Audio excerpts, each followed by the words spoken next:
એસઓજીના સકંજામાં સીઆઈડીએ drugs અને દારૂની મહેફિલનો પર્દાફાશ કર્યો હતો. બર્થડે પાર્ટીમાં ડ્રગ્સ સપ્લાય કરનાર સુરતથી જ પકડાયો.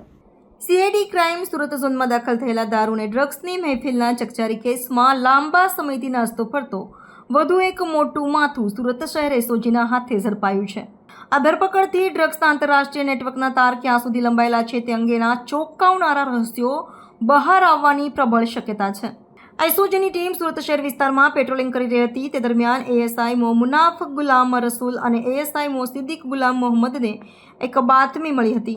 આ બાતમીના આધારે તુરંત કાર્યવાહી કરતા સગરામપુરા તલાવડી પાસેથી કુખ્યાત આરોપી મોહમ્મદ અયાઝ ફિરોઝ અહેમદ પટેલ ઉંમર વર્ષ 28 રહે અઠવા ખાડી રોડ વિસ્તાર સુરત શહેર મૂળ વતન અમન કોલોની મોટર ટંકારિયા તાલુકો જિલ્લો ભરૂચને દબોચી લેવામાં આવ્યો હતો. ઝડપાયેલા આરોપી મોહમ્મદ અયાઝ પટેલની સઘન પૂછપરછ કરતા તેણે પોલીસ સમક્ષ ચોંકાવનારી કબૂલાત કરી હતી.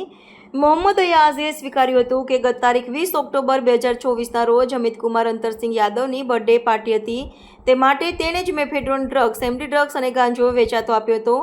આ કબૂલાત દર્શાવે છે કે તે આ ડ્રગ્સ નેટવર્કનો એક મહત્વનો હિસ્સો છે. ગત તારીખ 20 ઓક્ટોબરે સીઆઈડી ક્રાઇમે ગુપ્ત બાતમીના આધારે મગદલાના કરિશ્મા મોહલ્લામાં આવેલા જલારામ કુટીરના એક ફ્લેટ પર દરોડો પાડ્યો હતો. આ દરોડા દરમિયાન પોલીસને ડ્રગ્સ, હાઇબ્રિડ ગાંજો, વિસ્કીની બોટલો અને બિયરના ટીન સાથે દારૂ, ડ્રગ્સ અને યુવતીઓ સાથેની એક ભવ્ય પાર્ટી ચાલતી હોવાનું માલુમ પડ્યું હતું.